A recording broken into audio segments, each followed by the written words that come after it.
O consumo de álcool por pessoa no Brasil cresceu 43% nos últimos 10 anos e supera a média mundial. A bebida alcoólica pode provocar dependência e também aumentar o risco de mais de 200 doenças. O ponto de vista dessa semana fala sobre alcoolismo. O psiquiatra Fábio Mantovan faz um alerta. Todos estamos sujeitos ao alcoolismo. Em Rio Preto, a Secretaria de Saúde desenvolve uma ação que vai além do acolhimento dos dependentes, como explica a enfermeira Débora Salimon.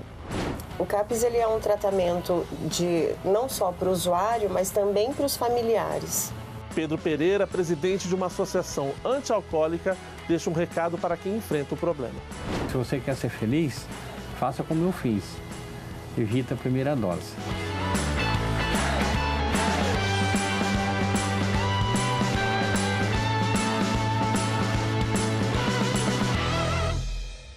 Nesse ponto de vista, a gente fala sobre o alcoolismo, esse mal que assombra várias famílias na nossa sociedade.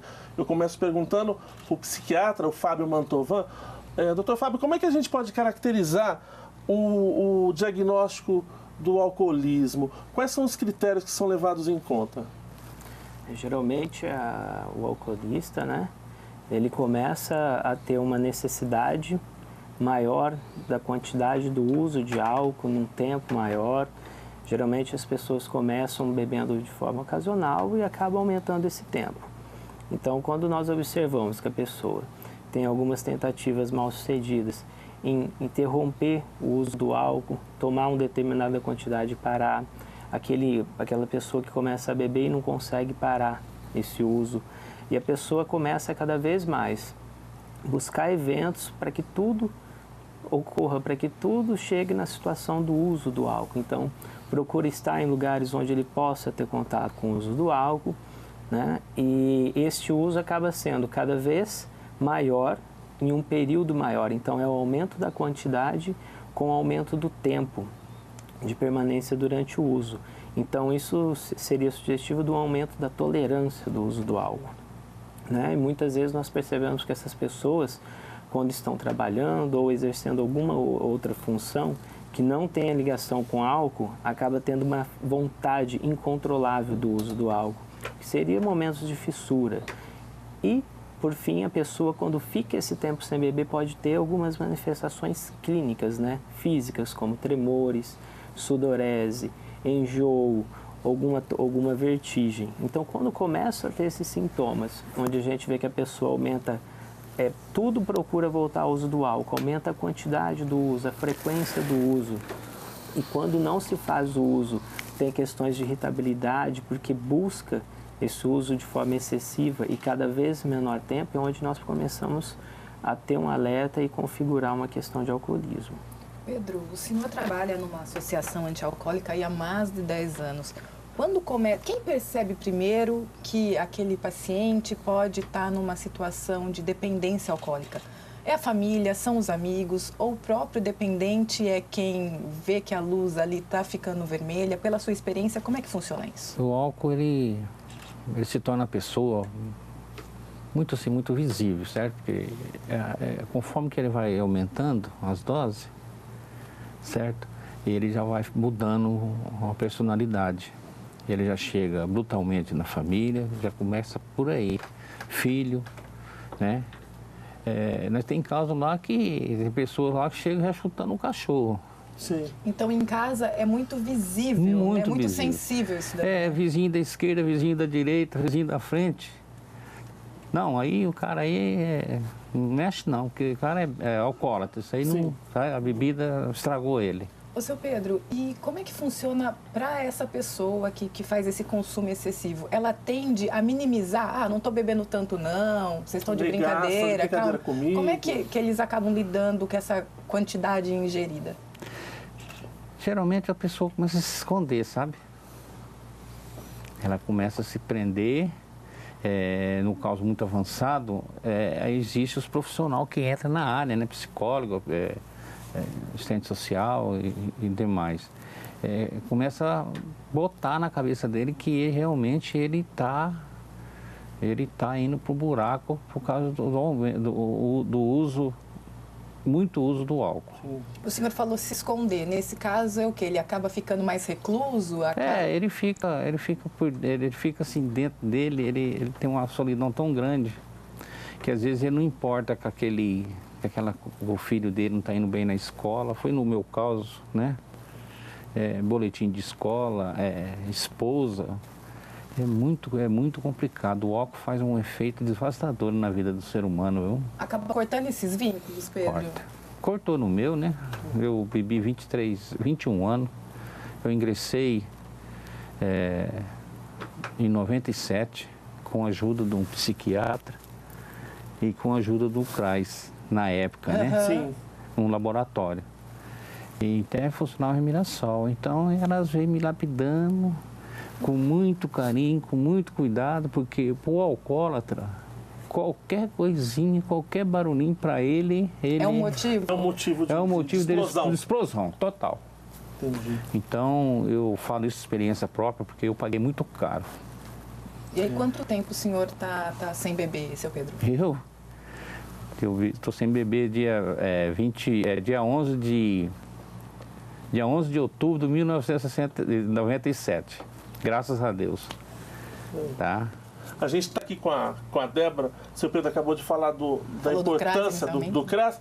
Aqui a Secretaria Municipal de Saúde, ela tem o CAPS-AD, que é a evolução do CRAS, né? É o que se tornou o CRAS, nesse caso, para tratamento de álcool e drogas. É um serviço aqui do município que é público. Eu gostaria, Débora, que você explicasse um pouco para o pessoal como que esse tratamento que vocês oferecem lá é um plano terapêutico individualizado, os profissionais, as atividades são desenvolvidas lá, como é que é feito esse acompanhamento lá? Bom, o CAPS funciona com uma equipe multidisciplinar, então nós temos psiquiatras, terapeutas ocupacionais, assistentes sociais, enfermeiros, médicos clínicos gerais, temos artesãos, que nós chamamos de oficineiros, né? Nós temos os psicólogos que atuam conosco. Então, esse atendimento, ele é globalizado. O paciente é visto em todas as suas facetas.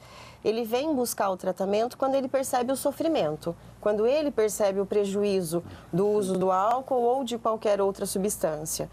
E então ele busca o atendimento e o tratamento dele vai ser baseado na necessidade que ele apresenta. Então, nós temos atividades manuais, nós temos música, consultas com médicos, com os outros especialistas, e ele é que vai nos dizer do que ele está necessitando naquele momento. O que ele tem interesse, quantas vezes por semana ele deseja participar, qual o período que ele quer permanecer na unidade junto conosco. Então, ele vai montar de acordo com a necessidade que ele apresentar. E os critérios de inclusão? A pessoa já precisa estar em abstinência? Como é que ela precisa chegar com algum encaminhamento ou não? Como é que é? Não, o CAPS é o que a gente chama de unidade de porta aberta. Então, você pode chegar, um vizinho te contou, a tua mãe encaminhou, a tua mãe diz que você precisa, você vai para o CAPS. Se você passar numa unidade básica de saúde, pode ser encaminhado também. Perfeito. Mas é uma unidade de porta aberta. O que o indivíduo precisa para estar no CAPS é ter vontade de estar lá. É um tratamento voluntário, mas ele só precisa querer. Não precisa estar abstinente, é o que nós chamamos de um programa de baixa exigência. Okay. Então, ele pode estar em tratamento e ainda assim continuar a fazer o uso da substância, do álcool no caso. O que nós vamos trabalhar com ele é que ele chegue num limite, se ele desejar parar totalmente de beber ou se ele deseja diminuir a quantidade utilizada, que ele chegue num limite que não o atrapalhe mais, que não traga prejuízo. Entendi. A gente tem alguns números aqui dos atendimentos do CAPS. Em 2016 foram 1.791 atendimentos. São duas unidades, uma em Schmidt e uma aqui, Vila Clementina. na Vila Clementina. E em 2017, 1.886 pessoas relacionadas. Um outro dado que eu dou para o pessoal... Isso relacionado ao álcool, né, Matheus? Um outro dado que eu dou para o pessoal lá de casa, que 35% dos atendimentos são exclusivos para álcool, são pessoas que só têm problemas com álcool, mas esse número aumenta, que 50% são casos associados a álcool e outras drogas, outras dependências químicas. Qual que é o perfil das pessoas que procuram lá? Você já consegue, com esses anos todos de bagagem, identificar o tipo de pessoa? São homens mais velhos, casados, mulheres, tem jovem? Como é que é o perfil do atendimento? Em primeiro lugar, eu acho importante a gente colocar que o aumento do número de pacientes não é uma coisa ruim. Perfeito. A gente tem que ver que o aumento de número de pacientes buscando o serviço tem que ser visto como uma coisa boa. Tem que ser visto como uma coisa positiva. Mais pessoas estão entendendo que o uso de álcool traz prejuízos e não é benéfico. Não seria só o aumento do caso da incidência, mas da procura pelo serviço. Porque o que nós temos hoje são subnotificações de uso de álcool. As pessoas bebem, mas não percebem esse prejuízo. Então, chegarem até o serviço é visto como um dado positivo, esse aumento de número de atendimentos. O indivíduo que vem para a gente, normalmente são homens, eles têm mais idade. Os que vêm associados ao uso de outras substâncias, geralmente são adolescentes. Eles são mais jovens. Mas os que fazem uso exclusivamente de álcool são homens, grande maioria negros, com baixa taxa de escolaridade e também com uma menor condição financeira.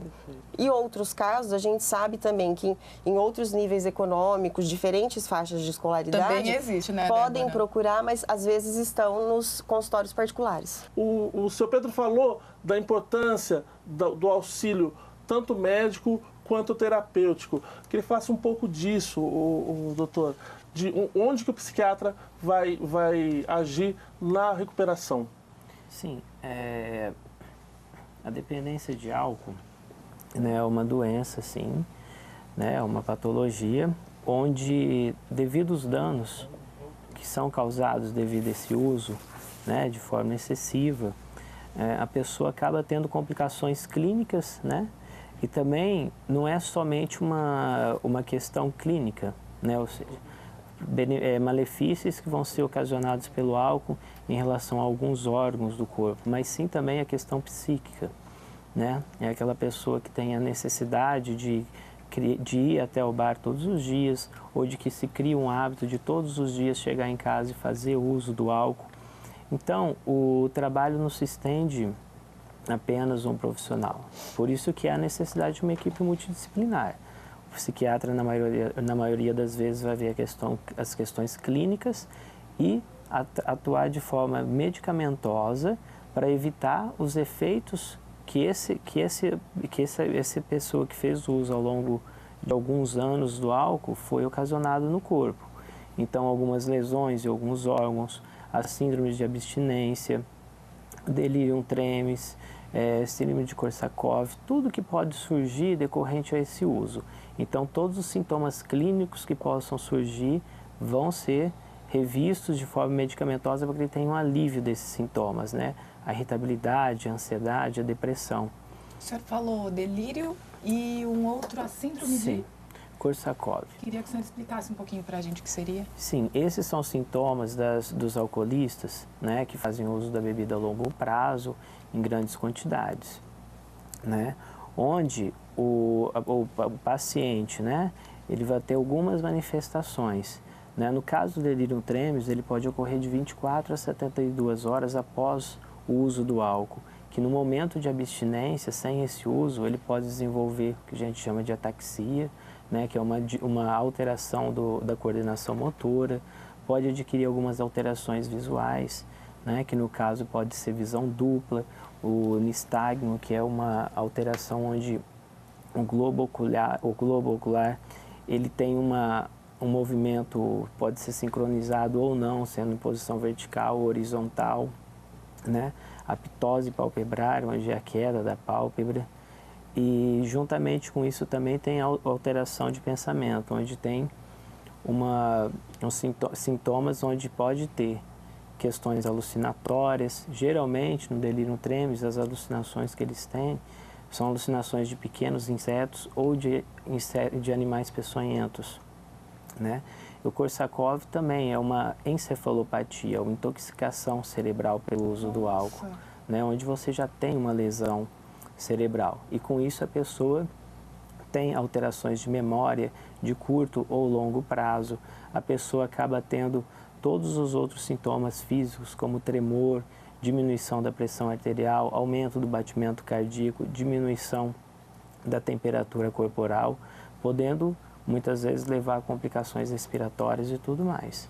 Olha só. Os males não são causados só para o fígado, então conforme a gente popularmente a gente conhece, né? É uma coisa sistêmica. Vamos fazer um intervalinho, Matheus? Vamos fazer um intervalinho e a gente volta já já falando sobre esse assunto que é muito importante.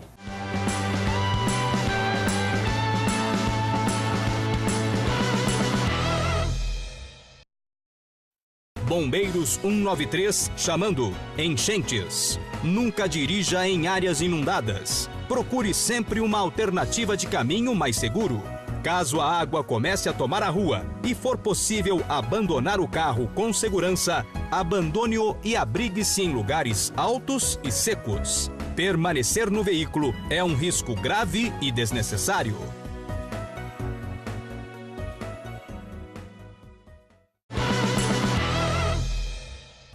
E voltamos com o ponto de vista, hoje falando sobre o alcoolismo. Eu já começo chamando um VT, mostrando o depoimento de algumas pessoas que começaram muito cedo no uso do álcool. Esses depoimentos foram feitos lá no CAPS-AD, um serviço público municipal que faz o atendimento na recuperação dessas pessoas. Confira. Comecei a beber com 10 anos de idade, porque na onde eu nasci, né, só tinha... Minha família era tudo usuário, né, sempre usuário, e eu comi muito cedo, né, escondido dos meus pais, né, eu procurava beber escondido, já fumava cigarro, maconha também, já comecei muito cedo, com 10 anos. Eu comecei com 18 anos, né, aí depois fui tomando, até os 40 e poucos anos já estava abusivo, já estava aumentando muito, tomando cedo, à tarde, né, então durante o dia, no trabalho, aí eu fui indo, procurei ajuda, né. Comecei com 8 anos, mais ou menos, mas depois que eu fui, né, assim, não bebia assim tanto, né, depois que foi subindo mais idade, né, que eu comecei a perceber, com uns 20 e poucos anos, uns 20 anos, mais ou menos. Eu comecei a beber com 13 anos, e lá pelos 25 que eu fui tomar consciência que já estava, por volta de 25 anos, assim, já começou a me dar prejuízos. O emocional, né, e o familiar, né, principalmente o familiar que a gente perde. Eu perdi um lar, perdi a família, né, por causa do álcool, e perdi trabalho porque dava orçamento e não ia trabalhar, né, então a pessoa apanhava outra, então me atrapalhou muito nesse momento, assim, tanto com a família como em trabalho também. Seu Pedro, o senhor que é presidente de uma associação que cuida, que ajuda o pessoal a superar esse vício, pelo que a gente viu na reportagem no VT, o começo é muito cedo, né? As pessoas começam muito cedo a beber o álcool, ter acesso ao álcool. Qual que é a porta de entrada? Em casa, em festinhas? Com que idade, mais ou menos, as pessoas são apresentadas ao álcool? A maioria é na festinha, balada. Sim. Essas baladas aí, as pessoas começam... um amigo fala, não, mas eu não... Meu pai falou para não usar isso, eu não gosto. Não, mas experimenta. Essa palavra, ele sabe muito bem disso, essa palavra experimenta é um desatino. Sim. Certo? Então, a gente tem que estar orientando os pais, a família, tem que estar sempre em cima, né, do jovem, do filho, da filha. Quando o senhor vai conversar com o jovem que está imerso nesse problema, por onde o senhor começa para criar uma identificação, uma empatia? Como é que a gente chega no jovem para ter esse despertar dele? A gente tem que chegar no jovem apresentando para ele uma troca, sabe? Sim. No caso do tratamento que foi dito já aí, é uma troca. Vamos fazer um trabalho, vamos fazer uma música, vamos fazer um violão. No caso nosso lá, né, já estão com um professor que está dando aula de violão todos os domingos, gratuito. E através disso aí a gente está falando, se você ingerir a primeira dose, você não vai ter condições de estar tocando violão. Você não tem condições de depois dirigir, você não vai ter condições de ter uma família digna. Sim. Perante a sociedade você vai ser uma pessoa excluída, e como um alcoólatra hoje, tem tanta gente boa aí jogada no chão, se você tirar o álcool dele, é um grande homem, um grande cidadão, pai de família, trabalhador, inteligentíssimo. É difícil a pessoa doente se ela não tiver envolvido, que nem foi dito, num tratamento, assim, num grupo de pessoas, dá oportunidade para ele, foi dito aqui agora, pelo profissional, que eles ficaram tão contentes de ter falado, mas aí tem muita gente calada que pode estar falando. Quer ter voz, né? Você entendeu? Que ele pode estar tirando, encaixando outra coisa no subconsciente dele, em vez de chamar a droga ou o álcool, ele está chamando a sobriedade. Ele fala assim, não, eu vou evitar. Eu vou evitar porque eu estou ocupando aquela mente em outras atividades. Em outra atividade, certo? Então ajuda, você tá com seus iguais. Você se eu sei o que você passou, você sabe o que eu passo. Exatamente. Então aí a família já está sabendo também, né? Porque o mais sofrido, gente, é a família e os filhos. Uma família em geral, né? Sim. Mas a esposa, a mulher do alcoólatra, a mulher do drogadito, ele anda cabeça baixa de medo, de sofrimento, sabe? De vergonha. Sim. Então, se você pegar essas pessoas, levar para um campo de batalha, ver profissional falando, você vê eles fazendo uma atividade, seja lá qual for, né, artesanal, música, etc. Esporte, principalmente, porque está intoxicado, né? Sim. E vai desintoxicando. Né? Doutor Fábio, eu queria entender um pouquinho. Quem pode desenvolver o alcoolismo? Todos nós estamos sujeitos? Há algumas pessoas que têm mais propensão a isso? Como é que funciona? Todas as pessoas estão sujeitas a desenvolver o alcoolismo. Existem algumas questões que o fator genético pode ter alguma influência, mas não necessariamente. Não quer dizer que se o pai é alcoólatra, o filho será. Pode ter uma porcentagem maior, mas independente de qualquer fator desse, qualquer pessoa pode vir a desenvolver o alcoolismo.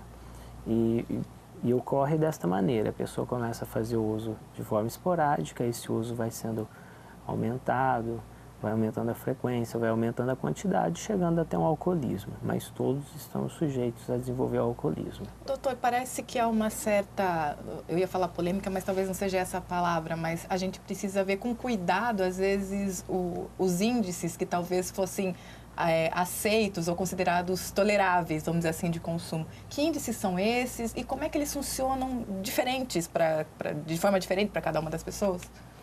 Olha, o índice de consumo de álcool até existe na literatura, mas o mais importante é cada um ter a consciência e conseguir observar o que o álcool causa a si, né? Existe um índice de 30 gramas por dia de álcool, né? Que seria o quê? 2 latinhas de cerveja? Em média, 2 latas de cerveja. Cada lata de cerveja corresponde de 10 a 15 gramas de álcool, uma dose de destilado em torno de 15, 20, dependendo do teor alcoólico. Mas o que acredito ser mais importante nisso tudo o uso está trazendo algum tipo de malefício, não só físico, no organismo da pessoa, mas social. Isso faz com que a pessoa, às vezes, tenha perda de trabalho, perda no desenvolvimento dos estudos, no desenrolar da sua família, no seu contexto social. Então, tudo que leva a essas questões, então pode ser fatores que chamem assim para que a pessoa não faça esse uso contínuo ou estabeleça um índice como, não, até aqui eu não sou um alcoólatra, então não vou desenvolver um alcoolismo, então todos os dias eu vou beber uma dose. Não é isso, não né, é doutor? isso. Não, tanto que o uso de álcool aumenta as questões de problemas hepáticos, como a cirrose, a esteatose, como o câncer propriamente, né, dito. Então, o consumo tem que ser feito de forma, quando a pessoa opta por fazer uso de álcool, de forma consciente, de forma sociável, que a gente diz, e de preferência de forma esporádica, não diariamente. Ok. Ô Débora, eu queria que você comentasse duas vertentes. Primeiro, se há muitos casos de tratamento de mulher, você falou dos homens, se as mulheres procuram, se há muita incidência disso, e também que depois você falasse com relação à família. Onde é que a família entra nessa hora? Se vocês fazem um atendimento, um acompanhamento familiar também? Hoje, em atendimento, né, na atualidade, é pequeno número de mulheres que buscam atendimento exclusivamente por causa do álcool. Hoje, se eu for pensar, eu conheço 2 casos que eu já fiz atendimento. Mas, normalmente, o álcool com as mulheres está associado com outra substância ou com um companheiro. Tá. O companheiro faz o uso e, para não perder esse relacionamento, para não acabar com esse relacionamento, ela faz o uso acompanhando o companheiro. E acaba sendo prejudicial, até porque a tolerância do álcool pelas mulheres é menor do que nos homens. A família está conosco em tratamento. Ela, para a gente, é fator primordial. Nós gostaríamos que todos estivessem lá. Mas quando, por exemplo, o paciente chega detectando que ele tem um problema com o uso do álcool, às vezes já é bem tarde, às vezes o prejuízo já é bem grande. Então, o que nós temos? Nós temos o paciente que chega e às vezes já rompeu todos os vínculos familiares. Ele já perdeu a esposa, a mãe já o colocou para fora de casa, e quando isso acontece é porque já vem uma longa bagagem de problemas anteriores. A família, para nós, é extremamente importante. Ela é vista por nós de 2 maneiras. Ela pode ser um ponto de apoio para esse paciente e ela também pode ser uma fonte de risco para este paciente. E é por isso que nós gostamos de tê-la por perto. A família que nós detectamos como fonte de apoio é aquela que nós queremos orientar, que nós queremos dar suporte, ensiná-la a lidar e viver com o uso do álcool, fazê-la entender que é uma doença, que aquele indivíduo precisa de ajuda e que ela é uma fonte de ajuda extremamente importante. A família que nós detectamos como fonte de risco é aquela em que o uso do álcool existe dentro da casa, é aceito dentro da casa, ou é uma família que já tem os vínculos rompidos, é uma família com alguns problemas já.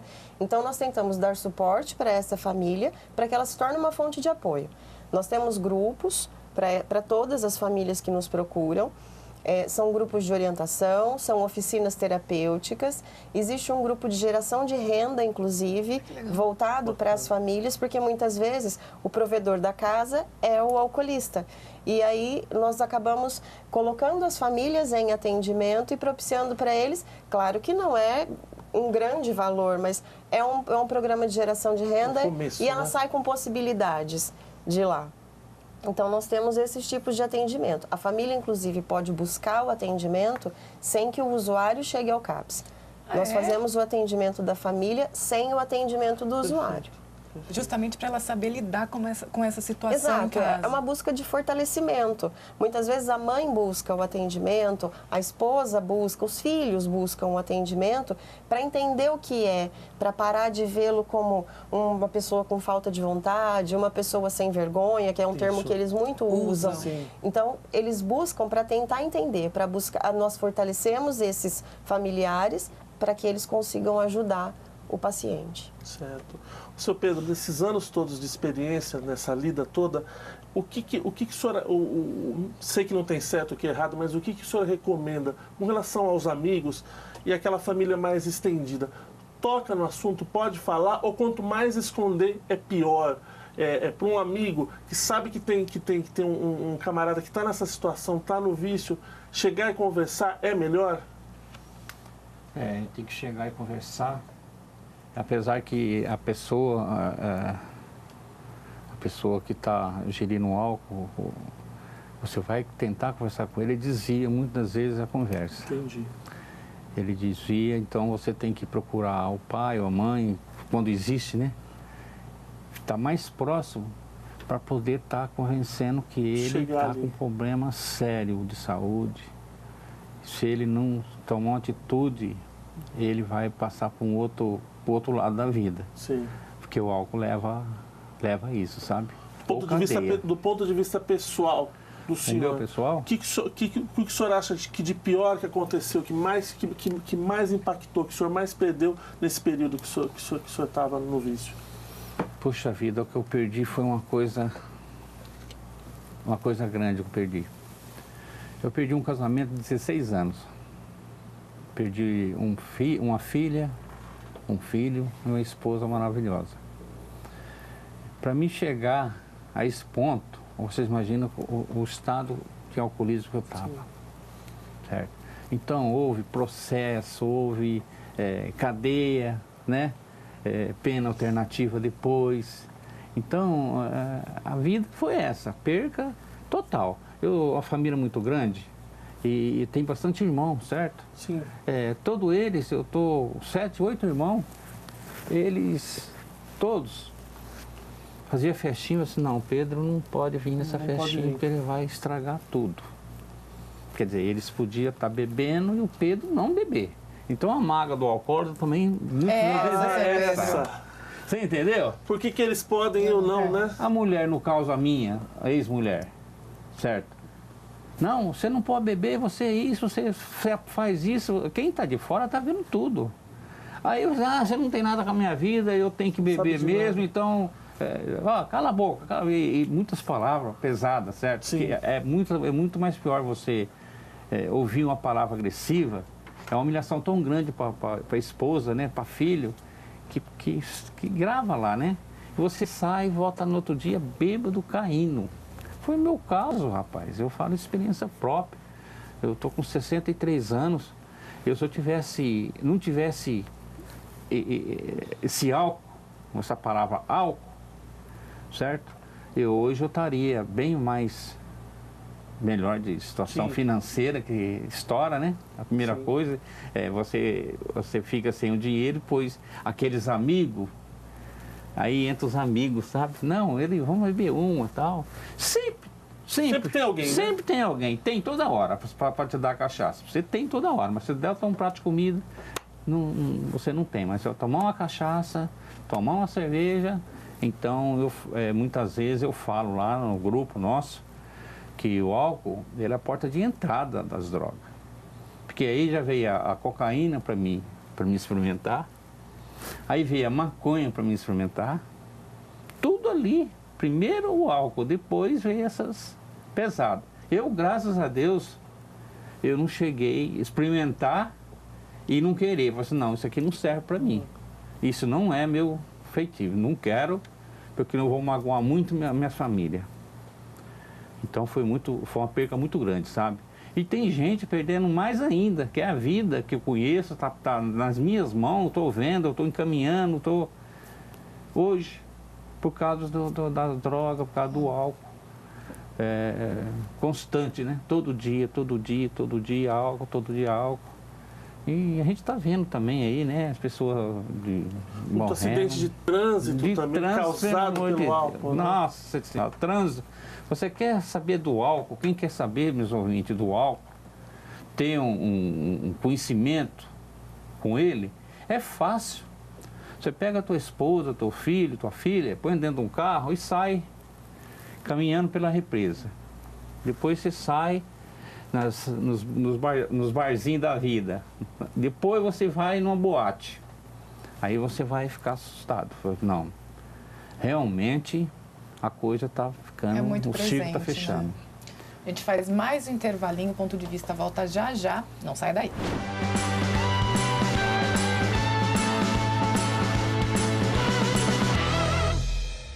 Cada gota conta.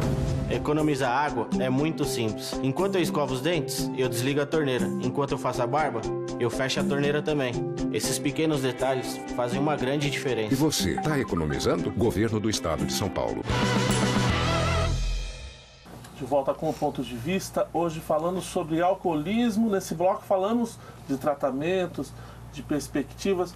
Eu começo perguntando para o Dr. Fábio Mantovan, que é psiquiatra, quais os tratamentos hoje mais adequados?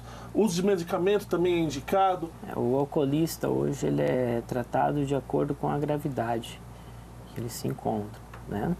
Em alguns casos, um acompanhamento ambulatorial, né, é o suficiente.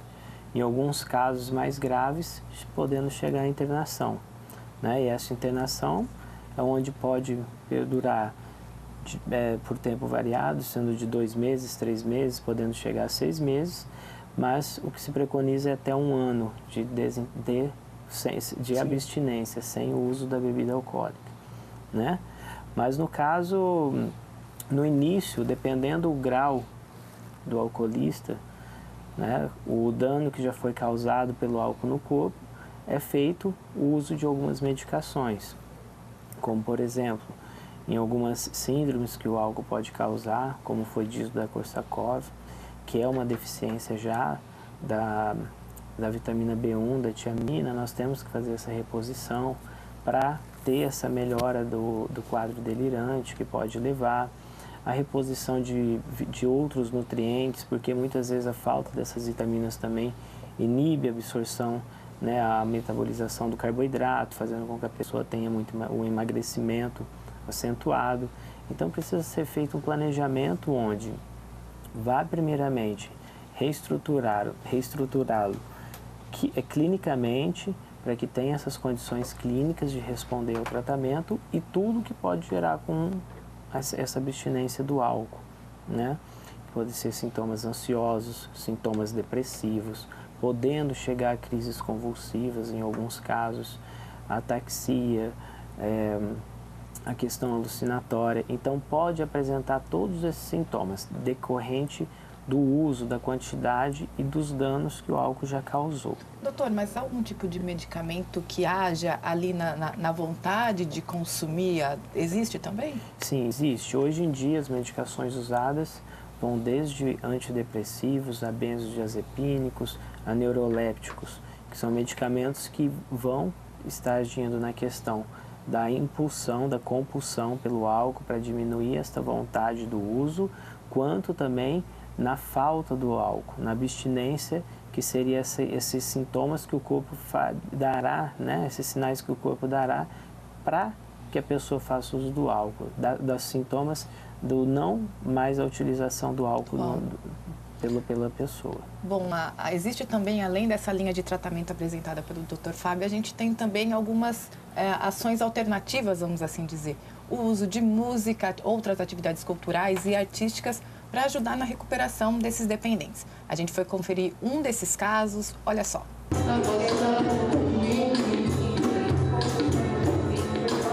A música faz parte do plano terapêutico nos Centros de Atenção Psicossocial da Prefeitura de Rio Preto. Canto, instrumentos musicais e convívio em grupo ajudam os dependentes de álcool e outras drogas na luta contra o vício. Durante as oficinas de práticas expressivas, os participantes escolhem as músicas de sua preferência pelo computador e tocam enquanto assistem aos clipes na TV. Diminuição da ansiedade e fortalecimento da identidade por meio das memórias sonoras estão entre os benefícios alcançados. Eu saio bem, né? Porque aqui a gente se solta, tem uns companheiros da gente, a gente brinca, ri, põe a música que recorda alguma coisa, para mim é ótimo. Distrai um pouco as ideias, trabalha um pouco com a mente da gente e esquece um pouco da bebida também, né? E um pouco de gente mais animada também, né, com as coisas, fica pensando muita coisa errada. Então a gente sai, vai embora, fica sossegado, tranquilo. É um respiro, né? É um respiro, isso. E a gente sai bem, porque a gente está aqui, não está pensando em droga, né? Está se distraindo, né? Além das atividades com música, tratamento médico e psicológico, o centro oferece ainda serviço social e oficinas de artes, artesanato e geração de renda. Eu venho todos os dias, de segunda a sexta, porque eu não estou trabalhando de momento, né? Os pacientes relatam a importância do tratamento multidisciplinar. A importância é a gente aprender, né? A gente está aqui aprendendo. E a gente sai daqui depois conscientizado, né? Daquilo do certo, do errado, do que tem que fazer, do que não tem que fazer. Se errar, erra consciente do que... Não fica botando a culpa nas coisas, entende? Então, sai daqui conscientizado. A gente cai, levanta, mas a gente não pode perder a esperança, porque tudo é possível, né? A gente tem que acreditar que a gente consegue. Não é fácil não, mas se a gente tem um pouquinho de vontade, um esforço a mais da parte da gente, a gente pode até conseguir e dar certo.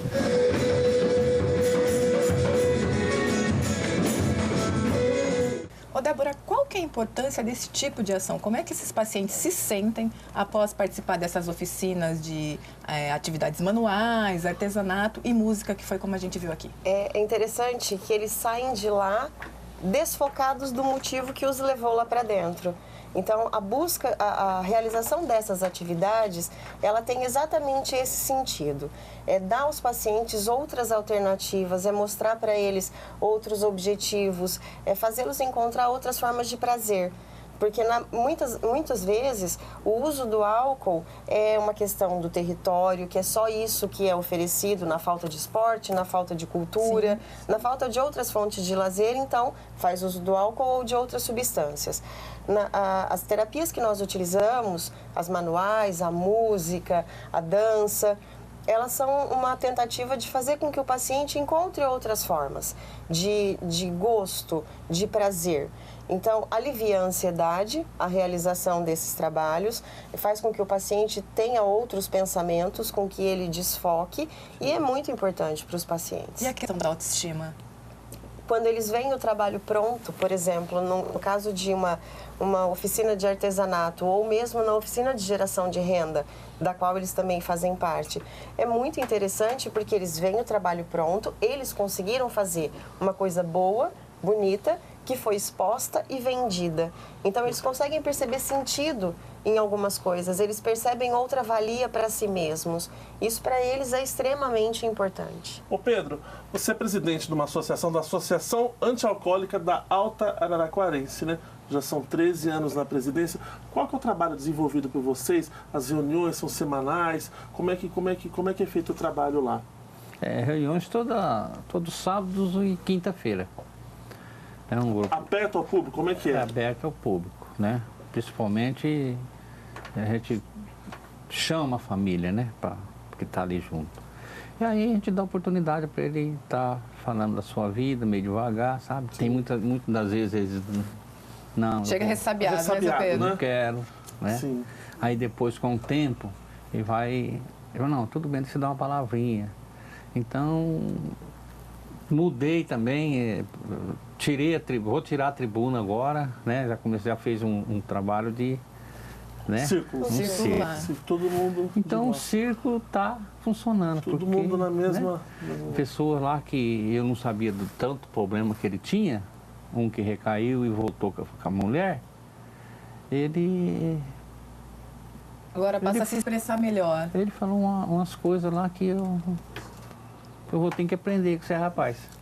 Prestar atenção, né? Porque o mundo do álcool lá fora ensina muita coisa, sabe? Ruim.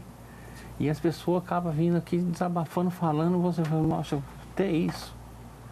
Então, esse tratamento é muito bom, muito legal. Ô, seu Pedro, e além da conversa, parece que tem um trabalho das medalhas, de se celebrar, de reconhecimento de quem está nessa recuperação. Como é que funciona? Eu vou falar um pouco de mim, né? Eu, quando cheguei, me apresentaram para a Associação Antialcoólica, eu assustei, sabe? Assustei e bati o pé que eu não queria voltar. Porque aquele que ia lá falava... ele bateu na mulher, ele chutou o cachorro, ele, entendeu? E aquilo servia pra mim, cara. Parecia que tava falando do senhor mesmo, não falando? Eu chegava em casa, brigava com a mulher. No caminho já brigava com a mulher. Eu falei assim, não. Você contou. Você tá contando tudo minha vida pra esse povo, tudo aí, pelo amor de Deus. Não, mas não é assim que funciona. Então, eu peguei e fiquei. Daí 3 meses, sem falar. Só ouvindo. 3 meses me chamaram, eu falei, tal dia nós vamos ter uma entrega de medalha. Eu falei, que entrega de medalha? Eu vi os caras pegar medalha olímpica, né? Aí fizeram lá uma festa bonita, uma festona, bolo, bastante guaraná. E eu estava inscrito, né? Eu estava minha ficha lá.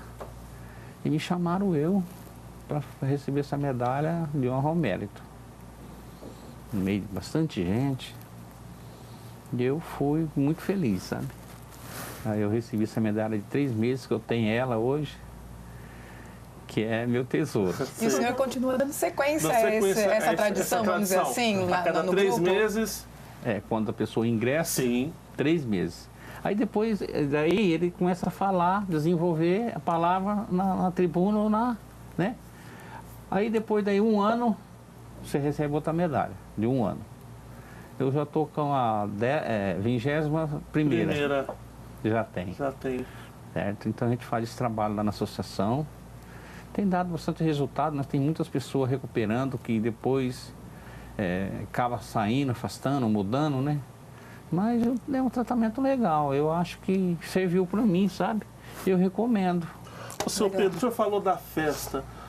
A sociedade, o mundo, não quer saber se a pessoa está num tratamento, se a pessoa teve um problema. Como é que é na vida real? Como é que chega lá numa festa, numa reunião de amigos e tá ali o álcool ali do lado, à disposição?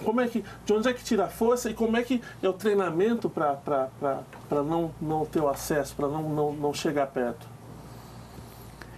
Aí que entra o trabalho de um psiquiatra, o trabalho de um outro profissional, porque alertando, né? Mas se você toma um remédio para pressão, você diminui o sal na comida, um exemplo. Sim. Né? Isso, né? Do dia a dia. Então o médico falou assim, rapaz, você tem que diminuir o sal, mas toma esse remedinho aqui. No meu caso, hoje eu tomo cedo e tomo à noite. Sim. Eu vou extrapolar? Não. É o caso das festas, né? Eu conheço gente aí que não passa sem festa todo fim de semana, cara. E vai em festa mesmo, que eu fui no aniversário, eu não posso nem citar o nome, porque faz parte da família. Completou 15 anos o rapaz. E me falou, vai. Foi lá, né? Vamos lá. Rapaz, eu assustei.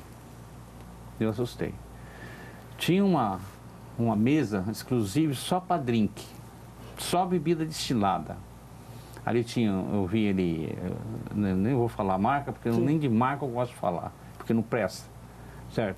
Então ali tinha tudo quanto é tipo de álcool, de alta capacidade de a pessoa tomar uma dose daquela e apagar. E de menor ali, rapaz, a molecada ali em volta, ali, o pai lá tomando a sua cerveja, seu chopp, e a molecada em volta daquela fazendo fila para pegar aquela destilada. E eu cutucava a minha mulher, você tá vendo como é que pode? Você tá aqui, nós estamos participando da mesma festa, o mesmo parabéns. Com a mesma diversão. Envolvimento. Eu vou embora sãozinho, sem risco nenhum de saúde, de trânsito. E essas pessoas vão ficar aí nessas condições. Doutor, a gente já falou aqui de medicamento, falamos de tratamento ambulatorial, falamos também de grupos de apoio, baseado aí nesse compartilhamento de experiências. E no caso das internações, como é que elas funcionam? Parece que tem a voluntária, involuntária e a compulsória. E essa involuntária acaba surtindo efeito? Como é que são essas vertentes? Em relação à internação, né, como o próprio nome diz, a voluntária é o que se preconiza, são as internações com maiores chances de resultados, né? Porque na voluntária o paciente opta por ir para a internação, ele vai de forma voluntária, ele vai pois ele teve uma consciência de que o álcool está trazendo prejuízo para a sua vida, né? Tanto no meio social quanto na questão física. Então a voluntária se dá a partir do momento que a pessoa opta por ir para a internação, onde não tem nenhuma resistência por parte da família, do paciente. A internação se dá de forma tranquila, onde vai ser feita a internação, vai ser feito todo um processo de desintoxicação, sendo utilizado para cada paciente a medicação necessária e tendo todo um acolhimento psicológico, de terapia ocupacional e de todos os outros profissionais, né, da equipe multiprofissional que ali vai poder trabalhar, cada um com a sua especificidade. Já no caso da involuntária, nesse caso o paciente não tem essa consciência, ou até tem a consciência que tem um problema com álcool, mas não se demonstra interessado ao tratamento, não se vê, não vendo a necessidade de internação ou não tendo essa vontade. Só que os danos que estão ocorrendo, o risco que ele está se colocando ou colocando a terceiros, já se justifica através de um laudo psicólogo, de um psiquiatra, de que por ele não estar conseguindo responder por si, por não estar com a sanidade, a lucidez daquele momento devido à dependência, com um atestado desse, de um psiquiatra, de um psicólogo, e com consentimento de um familiar que assine esta internação, que se torne responsável por essa internação, se dá essa internação, né? A compulsória é a internação mais polêmica, a internação mais complicada, porque não se diz respeito mais nem à família, nem ao paciente, e sim de uma ação judicial. Devido a alguma situação que esse paciente, devido estar sob o efeito do uso, ocasionou, né, que transgrediu alguma lei, onde cometeu algum crime, por exemplo? Exatamente. Cometeu algum crime, fez algum ato ao qual se enquadrou dentro de uma ação judicial, onde o juiz vai ter esse poder de poder dar uma sentença onde ele terá que fazer passar por um período de internação e dar uma sequência em tratamentos, em todas as outras alternativas que podem ser cabíveis para o caso. E aí o período é variável, né? Vai de acordo com a situação de cada paciente. Começa com 3, 6 meses, é isso? Sim, o período é variável, muitas vezes as pessoas entram, mas diríamos que um período mínimo, né, de 2 a 3 meses, um período mínimo de 3 meses para a pessoa conseguir ter essa total desintoxicação, passar pelos primeiros efeitos que a abstinência do álcool provoca nessa pessoa, poder fazer um preparo psicológico também, porque não é só o que a bebida faz no organismo, mas sim o dano que essa pessoa tem em relação à questão psicológica, no meio social em que ela convive, no meio familiar em que ela convive. Então, tudo isso tem que ser reparado, tudo isso tem que ser tratado. Não apenas a questão da abstinência. Abstinência é tratado com a medicação, mas sim também esse dano que ele causou em relação à sociedade, a como ele é visto na sociedade, como o psicólogo ele vai trabalhar essa forma dele conseguir passar em frente a um bar e ver que tem outras formas, outras alternativas na vida dele que possa lhe proporcionar prazer sem lhe trazer prejuízo. Perfeito. Débora, e com relação às recaídas, isso acontece com você? Você tem casos lá muito frequentes? Como é que se lida nesse caso? Porque, além de tudo, vem um sentimento muito grande de culpa e de impotência com relação a isso. Quase sempre envolve casos de violência ou de explosão. Como é que a família lida e a pessoa lida nesse caso? São diferentes, né? A família muitas vezes vê como ele não foi forte o suficiente, ele não teve vontade o suficiente. E aí a gente acolhe essa família e tenta fazê-los entender que a recaída vai acontecer. É uma possibilidade muito real e faz parte do processo de tratamento. São raríssimos os casos em que a pessoa diz: não vou beber mais e deixa de beber no dia seguinte, ou então não vou fumar mais e deixa de fumar de uma vez. A gente trabalha com redução de danos, com a redução gradativa do dano, do uso da bebida. Então a recaída vai acontecer, principalmente no caso do álcool, que é liberado, é socializado e é comum. Acessível, a cada esquina nós temos um bar, nós temos festas sempre regadas a muito álcool. Na adolescência ele está muito visível, então vai acontecer. Para o indivíduo é trabalhar com muito acolhimento, de mostrar para ele que é assim mesmo, que a recaída ia acontecer, já estava previsto e que agora não tem que ter culpa, tem que ter vontade de começar tudo de novo, de manter o acompanhamento. Então, às vezes, a gente refaz o plano terapêutico desse indivíduo junto com ele, intensifica as idas dele ao serviço, ou muitas vezes mantém como estava, mas sempre acolhendo e mostrando para ele que já era esperado e que a gente pode sempre começar tudo de novo.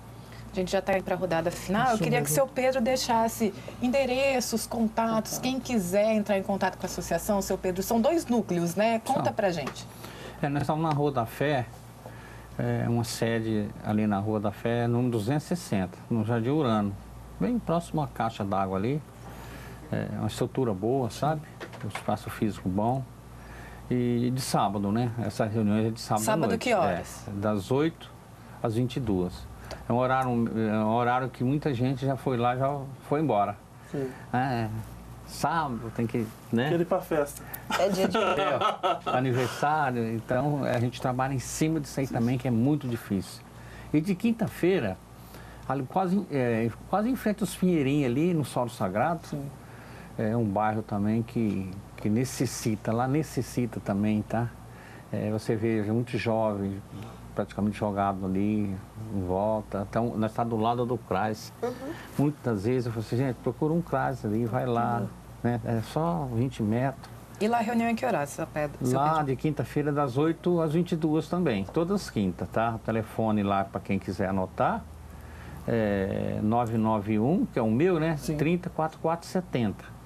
Fala direto comigo, a gente vai na casa, a gente nunca vai sozinho, a gente vai sempre em 2, 3 pessoas para fazer uma abordagem, explicar o tratamento, encaminhar, se não der conta a gente encaminha, né? Então, muito legal, sabe? A gente tem dado resultado, sabe? Tem famílias lá que hoje estão muito felizes de saber que hoje o filho ou o esposo não está ingerindo a bebida ou outro tipo de droga. Perfeito. Tá? Débora, aí no caso do CAPS, onde fica, telefone de contato, quem quiser procurar? Bom, nós temos 2 CAPs, né? O CAPS de Engenheiro Schmidt, ele fica na Rua Voluntários da Pátria, número 5, no distrito de Schmidt, bem ao lado do asilo. E aqui em São José do Rio Preto, nós temos o CAPS AD Vila Clementina, que fica localizado na Rua Joaquim Rosa dos Santos, número 851, na esquina com a Rua Jaguaré. O telefone de lá é 3224-0728. Nós estamos abertos das 8 da manhã até as 18 horas, de segunda a sexta-feira. Em Schmidt tem acolhimento noturno, né? Em Schmidt tem o acolhimento noturno, mas é depois que o paciente já passa por um período de avaliação. O horário de acolhimento é o mesmo que o nosso, de segunda a sexta-feira, das 8 às 18 horas. E o acolhimento noturno funciona por qual período? Ele pode permanecer no serviço por até 14 dias. Então, seria o que nós chamamos de acolhimento noturno, até para um leito de desintoxicação. Também é voluntário, o paciente permanece lá pelo período que ele entender como necessário. Se não gostar, se não se encontrar, ele pode pedir para sair do serviço. Com o doutor Fábio a gente termina, doutor. Se o senhor puder deixar um recado para quem estiver nos assistindo, estiver enfrentando na família esse tipo de problema, como fazer, qual é o primeiro passo, quem procura primeiro? Geralmente é muito difícil para o usuário do álcool chegar na consciência de que tem essa dependência, de que está tendo algum malefício na vida, né, em relação ao uso.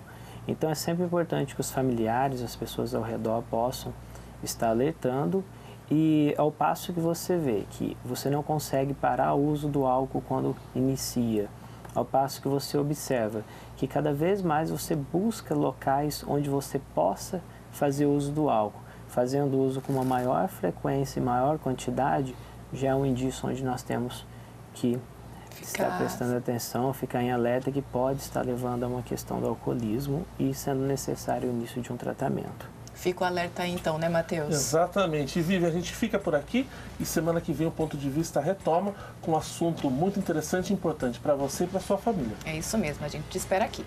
Tchau. Tchau.